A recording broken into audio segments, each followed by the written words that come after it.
Welcome into PFF HQ. Austin Gayle here with senior analyst Mike Renner talking Saints defensive line. There's some question marks there with suspension, injury, but there's also a lot of talent, a lot of potential. I want to start on the interior.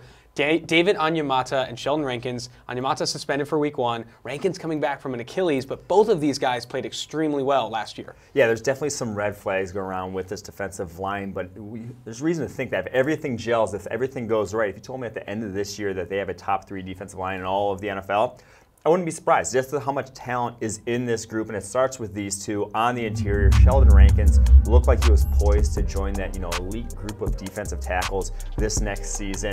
81.6 grade last year, had some dominant reps and very impressive stuff on tape, and then the Achilles injury, that could be a killer. We've seen it rob guys of the prime of their career, but then we've also seen guys like Cameron Wake, who in their mid-30s tore his Achilles, came back next year, looked like nothing had happened to him. So hopefully that's the case with Rankins.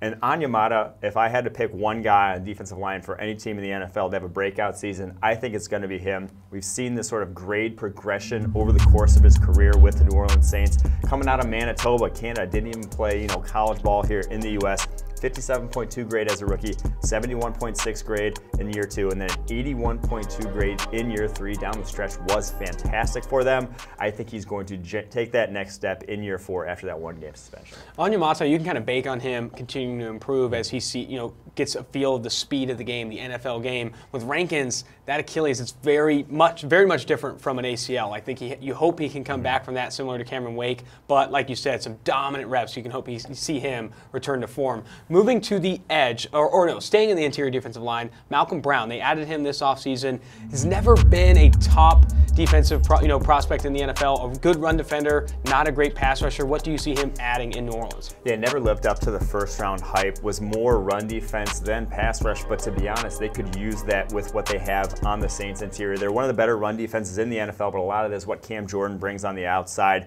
I think they could just use another stout nose tackle in the mix.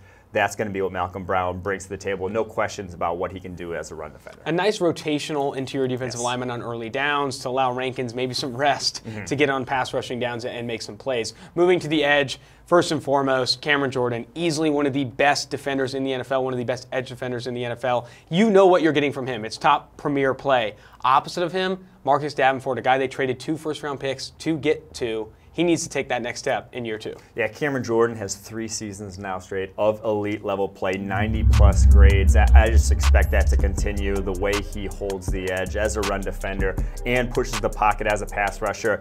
Few have that sort of tandem in the NFL today. And then he has to teach his buddy there on the opposite side. Marcus Davenport was a very raw prospect coming out. That's why it was kind of a head-scratching pick, because he wasn't going to be the guy to put you over the edge year 1.